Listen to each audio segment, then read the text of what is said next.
Josh from Haunt Talk. Today we're going to do a review on Blood Moon Farm, which was previously known as just the Canfield Scare Grounds. Yeah, they did a bit of rebranding this year because they did a lot of, overhauling to the haunt and hayride itself, so they wanted something to reflect that.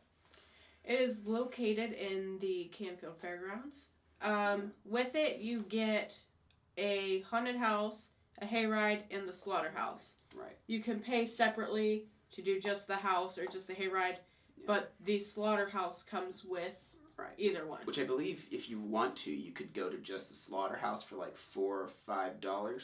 But if you're up there, then that'd be silly. It's kind of weird just to go. I don't think anyone does that, but someone might. Someone might. Yeah. But we'll get into the review. Yes. For actors, we gave a 9. This place probably has the most impressive, most energetic, just putting their heart into it actors from pretty much anywhere around.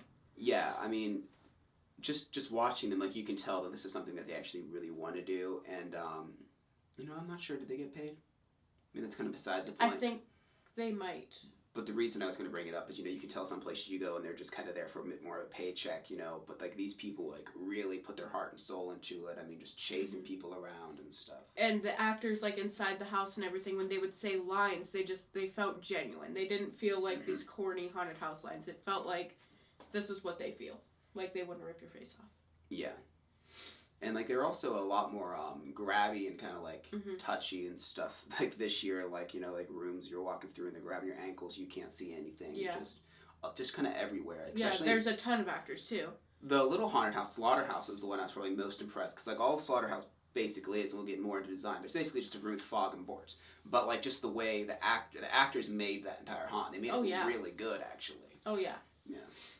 Yeah, definitely impressive. There's a ton of actors. They all do really well. So overall, actors are really impressive here. For props, we did an 8. Their haunted house has never really been known for elaborate scenes. It's mostly just a lot of actors, It's a lot of darkness, but they make it work with what they have, with the actors they have. But they have improved on that a bit this year. But, I mean, we'll get more into the whole scene thing later. But as far as props go, I mean, the actors actually had a lot of props. They have those, I'm not exactly sure what they call, but the electricity things that pop at the end. Mm-hmm. They get up in your face and stuff and pop those, and that was kind of scary. Yeah. I'll tell you, I want to bring up on the hayride, there was a magic scene. A magic trick scene, It was a magic trick. I was impressed by that. That was pretty cool. You never see magic tricks. Something unique. And I like the idea of, they know that's not everything in a haunted hayride. It's hard to scare people in a haunted hayride. And they actually did a fairly good job of it. But, so instead, they incorporate some fun things into it as well. Yeah, which is awesome. Right. For design, we did an 8. They have really stepped up their scenes and everything this year. Yeah, they have. And we had talked to one of the managers, and she had said, because they only have a couple weeks to build not long everything. At all. So she'd said, she basically stayed there, and the one scene is that she called it her baby because she stayed there and really just made it for a couple of days, days and nights just staying there. You can tell how much work goes into this thing too, especially when you know the short amount of time they have to do all this. Right. Because it's a fairgrounds, there's swap meets, there's fairs and everything at the end of fall. So you only have a couple weeks to get this to what it is, and it's really impressive. Yeah, it's really impressive how much they do, and like we were saying earlier, I mean, yes, the scenes are not the most elaborate, but they're inventive enough. For example, they do have the glow-in-the-dark Jason's mask. It's Jason's mask. Yes. Which you see a lot of places. But instead of just having one person be it, they would have a person with multiple of them on their body. So you think you see the right one, then all of these masks start moving at you, and just little ideas like that, for example, are things that really kind of set it apart from the rest. Yeah. For value, we did a 7.5. It is $25 to do all of them. Yeah. This is where I get slightly confused. It's $25 for all of them. Yeah. Or $12 for just one, but the slaughterhouse comes with just one.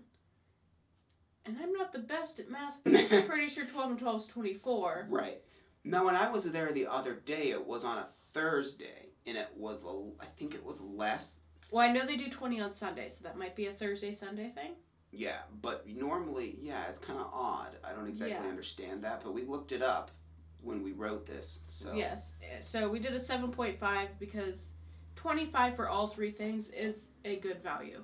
I'm just a little confused on this extra missing dollar. Yeah, I mean, it's still, it's still, 25 is still a little on the high end. A little, but at the same time, for everything you're getting, it's still a good value and worth it. Yes. Yeah. Overall, we did an 8.5.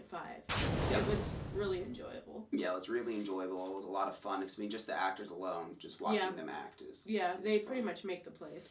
Yeah, I mean, so one thing I would definitely recommend as an improving is the lobby. They've used the 3D clown thing for quite a while, and it did not fit with the whole Blood Moon Farm aspect. Like, you walk in 3D clowns, like the whole outside of it's done like this old kind of fashion creepy barn. You go inside it's 3D clowns. It'd be cool next year maybe to see that themed more appropriately, but I understand they made a lot of like changes. They probably didn't have time for that. Yeah. Too. One thing I do want to point out that they do, which I think every single haunted house should do, outside actors. Yes. That's just...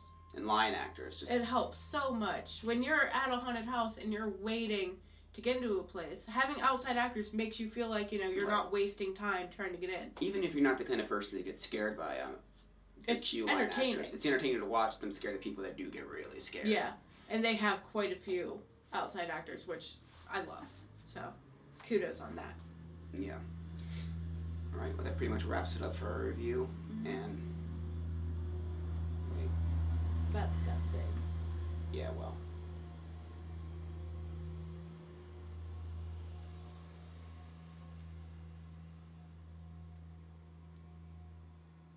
Okay. Yeah, it was really loud. What was I? Oh yeah, I was gonna plug the documentary. Mm-hmm, that's right. What am I saying? Yeah, and then that. We're supposed to do the beginning too. We kind of forgot. Yeah. We'll just talk about it now. And don't forget to check out our documentary Haunt Behind the Scare. It's on Vimeo on demand now. $5 rent, $10 to buy. It has almost 2 hours of behind the scenes footage of haunted schoolhouse and laboratory. Well, I guess I should say Wells Township. It's kind of the main focus of it. You get to see kind of like from their tear down to rebuild, because they tear down everything each year. Factory tear and Bloodview Haunted House. So, wondering all the stuff that goes into this is something that interests you, then I would definitely check that out. And there'll be a link in the description below. Thank you very much for watching. Thanks.